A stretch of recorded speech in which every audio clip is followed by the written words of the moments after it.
abang nak hantar ke mana? Saya rasa macam tak sempat ni sebab nak minta veterina. Tahu dia cakap apa? Dia cakap tak apa, sedekah je. Bila dah sedekah tu, gambar pun dia tak minta kan kakak? Gambar dia tak minta, video dia tak minta, CJ dia tak minta. Abang nak apa? Betul. Saya rasa kita start live pukul 6.20 lepas subuh. Kita 6.45 dia buat purchase. Saya ingat lagi, before 6.50 saya ingat lagi, sebelum pukul 7. So saya ingat dia beli semua. Lepas tu WhatsApp nombor account. So saya WhatsApp nombor account, dia terus transfer 20,000 sahaja. 5 ekor, sebab 1 ekor 4,000 itu jual time tu. Dia jual. Dia tak tanya berat, dia tak tanya bila nak hantar, dia tak tanya nak buat apa. Lepas tu saya cakap, bang, dia dah bayar ni.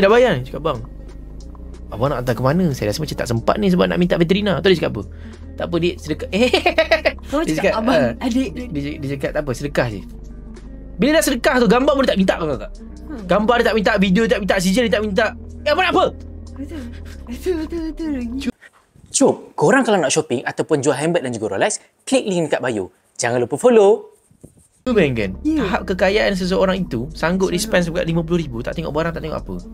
Alhamdulillah. Just imagine. Memudahkan urusan. Tapi kita perasan pattern dia memang akan masuk live setiap subuh. Jadi kita akan live setiap subuh saja. Betul? Kita akan live setiap subuh. Ketahuilah bahawa banyak orang kaya bangun subuh. Saya memang bangun subuh. Saya bangun pukul 4 pagi. Bangun je lah. Solat tak?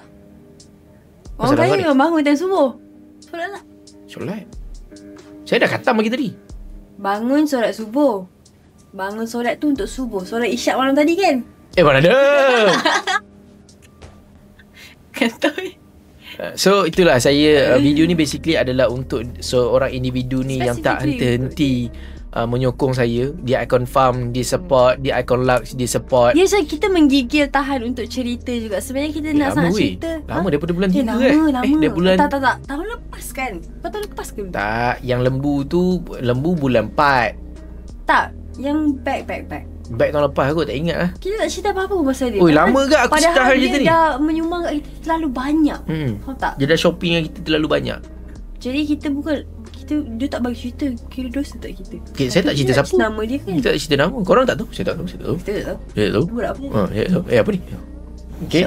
So terima kasihlah kepada individu ini, kepada beliau kerana sudi menyokong kami di Icon Farm, di Icon Group, di Icon Lux. Terima kasih banyak-banyak saya ucapkan. Saya doakan anda sentiasa dirahmati, diberikan syurga Firdaus tertinggi, disumpahkan dengan kekayaan harta yang terlebih-lebih banyak supaya dapat beribadah dalam keadaan selesa. Dan saya doakan kita semua dapat merasa rahmat-rahmat yang Allah berikan ni, insya-Allah.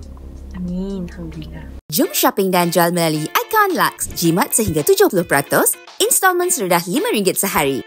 Jual dan konsign item anda dengan kami. Cepat, klik link di bio sekarang.